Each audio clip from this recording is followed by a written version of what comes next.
Present Russian president Vladimir Putin India విజిట్లో అయితే ఉన్నాడు. ఈ విజిట్లో చాలా అద్భుతమైన విషయాలు అయితే జరిగాయి.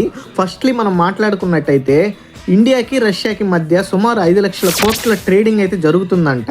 ఈ ట్రేడింగ్లో ఏంటంటే 90% యూజ్ చేసేది Indian rupees plus Russian rouble అంట.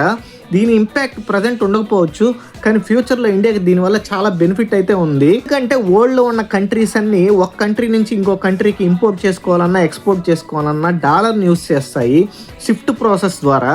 దీంతో ఏంటంటే అమెరికాకి ఒక అడ్వాంటేజ్ అయితే ఉంటుంది. సో అమెరికా చెప్పినట్టే చాలా కంట్రీస్ వింటుంటాయి. ఈ అడ్వాంటేజ్ని యూజ్ చేసుకొని యూఎస్ఏ ఏమనుకుంటే అది చేస్తుంటుంది. లైక్ ఇరాన్ మీద కానీ ఇరాక్ వీటి మీద అయితే శాంక్షన్స్ వేసింది. దీనివల్ల ఆ కంట్రీ నుంచి ఎవరు ఇంపోర్ట్ చేసుకోలేరు. దీంతో ఆ కంట్రీ కరెన్సీ వాల్యూ అయితే చాలా డౌన్ అయిపోతుంది. మేబీ ఇండియా అండ్ రష్యా దీనికి చెక్ పెట్టేందుకే $D ట్రేడింగ్ అయితే చేస్తుంది. ఇంకో గుడ్ న్యూస్ ఏంటంటే పుతిన్ గారు ఇండియాకి small nuclear power generator technology అనేది ప్రొవైడ్ చేయబోతున్నారంట. దీనివల్ల అడ్వాంటేజ్ ఏంటంటే కరెంట్ పవర్ అనేది చాలా తక్కువ కాస్ట్తోనే మనం జనరేట్ చేయొచ్చు అండ్ పవర్ బిల్స్ కూడా తగ్గే ఛాన్స్ ఉంది. అండ్ ఫైనలీ ఇండియన్స్ వెయిట్ చేస్తుంది ఏంటంటే S-500 and Su-57 air defence deal అయితే జరగబోతుందని వెయిట్ చేస్తున్నారు. బట్ అది అఫీషియల్గా అయితే జరగలేదు.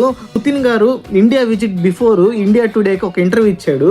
అప్పుడు దాంట్లో యాంకర్ అడుగుతారనమాట, మీరు S-500 ఇండియాకి అమ్మబోతున్నారా అని.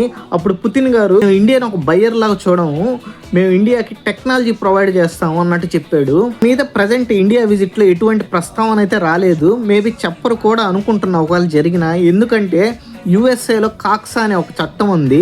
ఆ చట్టం ప్రకారం రష్యాలో ఎవరైనా పెద్ద ఆయుధాలు పర్చేజ్ చేస్తే యుఎస్ఏ ఆ కంట్రీ మీద శాంక్షన్స్ వేస్తుంది అనమాట. అందువల్లనే అనుకుంటే దీని గురించి ఎటువంటి ప్రస్తావన అయితే రాలేదు. బట్ పుతిన్ గారు అయితే చెప్పేశారు ఇండియాకి మేమైతే టెక్నాలజీ ప్రొవైడ్ చేయబోతున్నామని. దీనివల్ల ఇండియాలో డిఫెన్స్ టెక్నాలజీ కూడా చాలా వేగంగా డెవలప్ అయ్యే ఛాన్స్ ఉంది. ఇది ఇండియాకి చాలా అడ్వాంటేజ్ అనమాట.